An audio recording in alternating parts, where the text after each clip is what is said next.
Hello, Mrs. I'm sorry, how do you pronounce your name? Cricker. Cracker. No, Cricker. Cracker. Cricker. Cracker. Got it. Yes, it's French. My grandmother's aunt's brother on my father's side, twice removed, was from France. Don't ask me to speak any French though.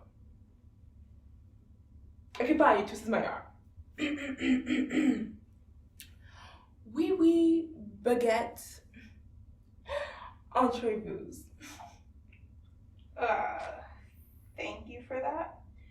Please state your name and how you know. My name is Taryn K. Cricker, and I was 7th grade teacher. Is being recognized by our streaming service, Blue Box, as one of the most successful women in the film industry. I have a series of questions I'd like to ask you concerning your experiences with her. So we're gonna head right into it. Oopsies. The proper way of saying that is going to. Sorry, I just had to. It's the English teacher in me. Right. Let's just get started. How was academic performance? She was a very bright girl. She was the only African American student in my honors class. She definitely overcame a lot of circumstances that burdened her kind to achieve such a feat.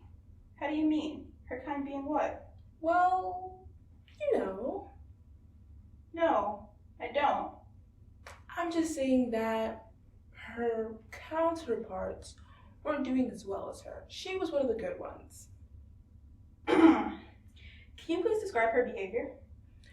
A good kid for the most part. She was definitely very sassy. She proved to be a bit difficult at times. Can you elaborate on that statement? Kind of walked around with a chip on her shoulder. She had quite an attitude and didn't know how to hide it. You know, the school was located in such a rough area, and because of that, I had many colored people in my classes. But as an educator, I feel that I can be their Gerwell. Gerwell from Freedom Writers? Yes, exactly. I can inspire them through education and literature and show them that they don't have to resort to, a life of crime, and they can rise above the norm of their race. And I mean, I tried to reach out to her and offer her my support, but she was extremely reluctant. Why do you think that was? I have no idea.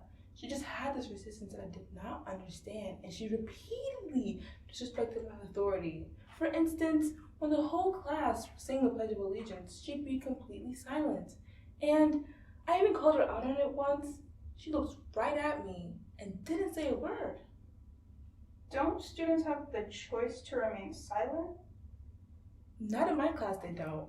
We live in America, and I expect every single one of my students to respect this country and those who died for it.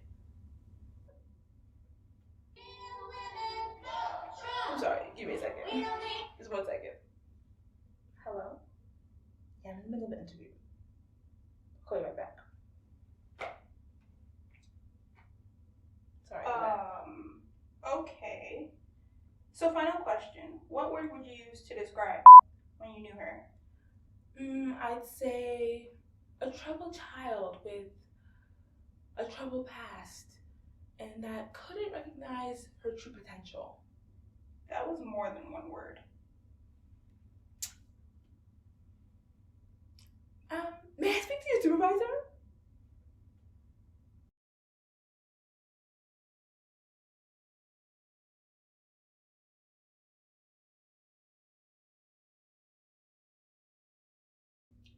Hello, Mr. Smith. Briefly introduce yourself and state how you know. Yo, what up? My name's Benny Smith, but my dogs call me B Dizzle, and I went to high school with. Were the two of you friends? No.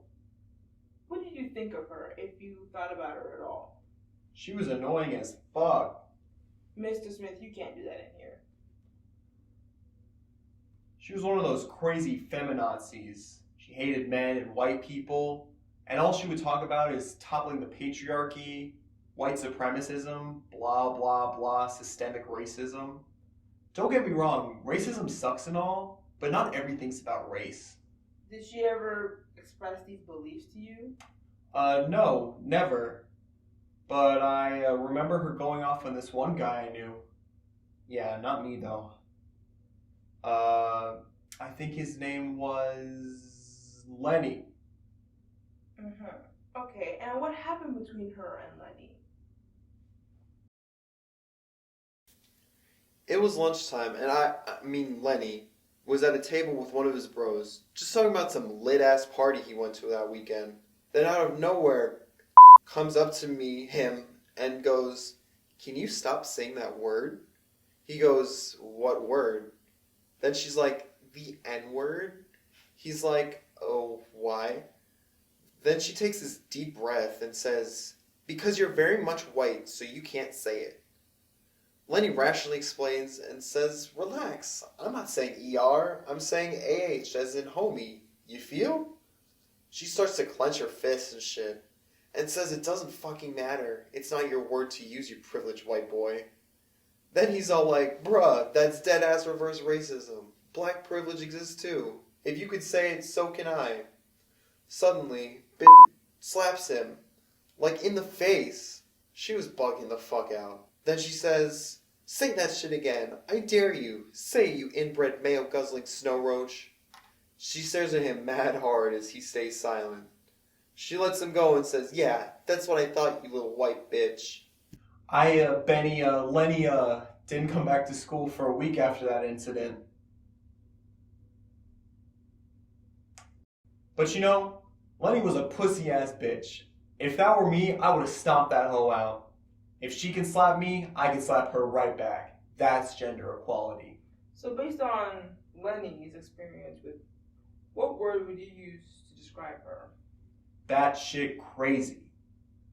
Thank you. You're very welcome. By the way, check out my SoundCloud, B Dizzle in the Hizzle.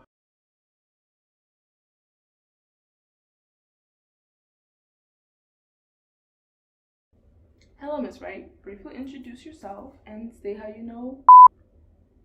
Hello, my name is Marissa A. Wright, and I went to college with. Can you please describe the nature of your relationship? And we're really good friends. At first, I thought she was really weird because she wore these bright colors all the time, but once we started talking, we really clicked. We'd hang out a lot and talk about movies and books and social justice issues and stuff like that. She's also mad funny. She had no chill, but we remained friends for the whole 4 years, and then we stopped talking after graduation. So what caused the rift between the two of you? It's like I said, she had no chill. Sometimes she was just a lot. She was really loud and extra. And that upset you? That's part of it. The main issue I had with her was her aggressive nature. She just always had a problem with something and had to express it. She really wasn't a nice person. She kind of reminded me of my younger self. I used to be so angry all the time, but it was exhausting, and I realized that's just not the path I wanted to take. Did you ever tell her how you felt? Yes, it did. And it caused a fight between us that almost lasted the entire summer before senior year. Then she apologized because she realized she was being overly aggressive. Did anything change? Not really. She was still problematic and unnecessarily vocal. I realized the bigger problem was that she was emotionally unintelligent and she did not possess critical thinking skills, especially reflection. She'd react instead of act and then whine about nobody liking her. I sat her down and I told her that WOC, WOC? women of color, were black. And I told her that we can't be mean and blunt because people will perceive us as disrespectful and angry. Not only that, it's just not a good look. Sometimes it's better to keep your thoughts to yourself. Okay. I personally felt like it was something she needed to hear, but she thought otherwise. She attacked me and then went on about how I thought I was better than her, and that she had to prove her worthiness to be my friend, which according to her wasn't a real friendship. She ranted for a couple more minutes, but I honestly didn't hear because I didn't really care. Yeah, I think that was the last time we spoke before we completely lost contact. Have you ever thought of patching things up with her? I mean, we had our good times, but I can't imagine what the film industry has done to her ego. I don't need that negative energy in my life. Alright, what is one word you would use to describe? I'd say abrasive.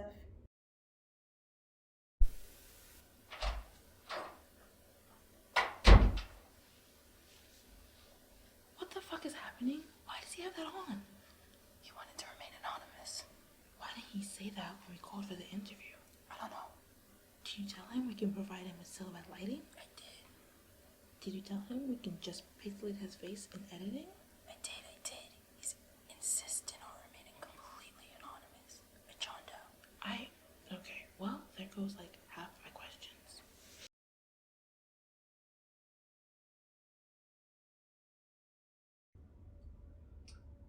Mr. Doe, shall we start? Yes, we shall. I see that you would like to remain anonymous. Why is that? For my safety.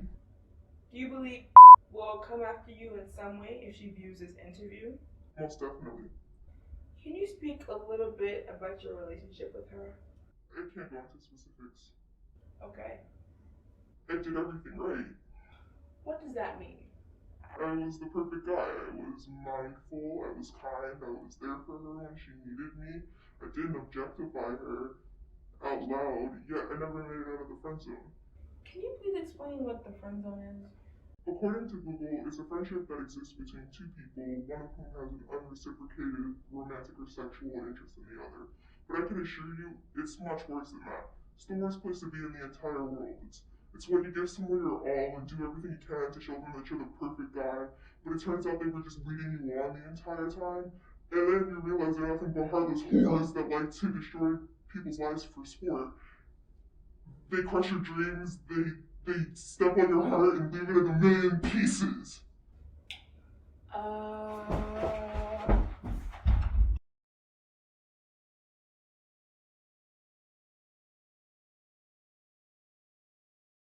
Hello, Miss Bitch. Hi. As you know, you've been selected to be featured on Blue Box's very first original docuseries, Girls Get It Done.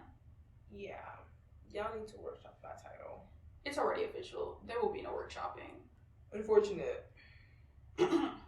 We can start off with some basic questions I would like to ask you. Yeah, shoot. Describe your nationality and ethnic background.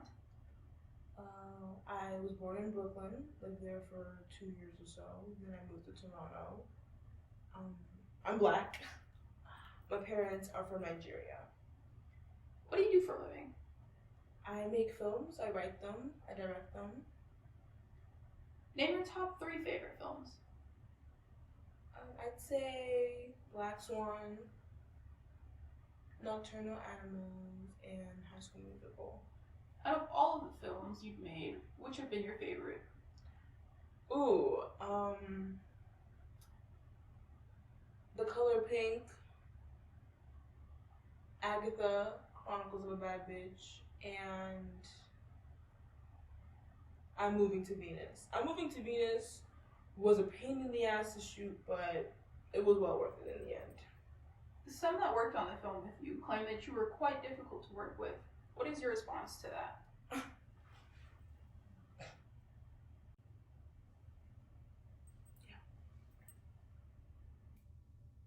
Shifting gears here, we interviewed a number of people about you, and in all the interviews, there's been a recurring mention of you being Abrasive, sassy, Feminazi. no chill, A troubled child. emotionally unintelligent, heartless whore, That shit crazy. loud, and extra. well, a bitch of sorts. How does that make you feel? I'm fine. Something I haven't heard before. Do you believe that in some ways you are a bitch? Yes. Yes, I am a bitch. Absolutely. 100%. No doubt about it. You don't see that as a problem? No? Do you? Well, I don't know. Let me ask you something. What makes a bitch a bitch? Actually, no. What makes me a bitch? I'll tell you. It's the fact that I don't take any shit from these pompous pricks. I demand respect for my space and for my time. Because I know what I want and how I want it. I see. And because I do my job, I've been labeled a bitch. And you know what? I agree. I'm a bitch. I'm not mink or pleasant. I don't close my legs and I'm not a lady. I'm a whole lot and then some. I don't feel the need to water myself down to please others, and I will unapologetically speak my mind when I feel it needs to be spoken. So yes, I'm a bitch. I'm a bitch because I define what it means. A bitch is a boss, and a boss ain't nobody's bitch. Put that shit in the final cut. Ho. Period.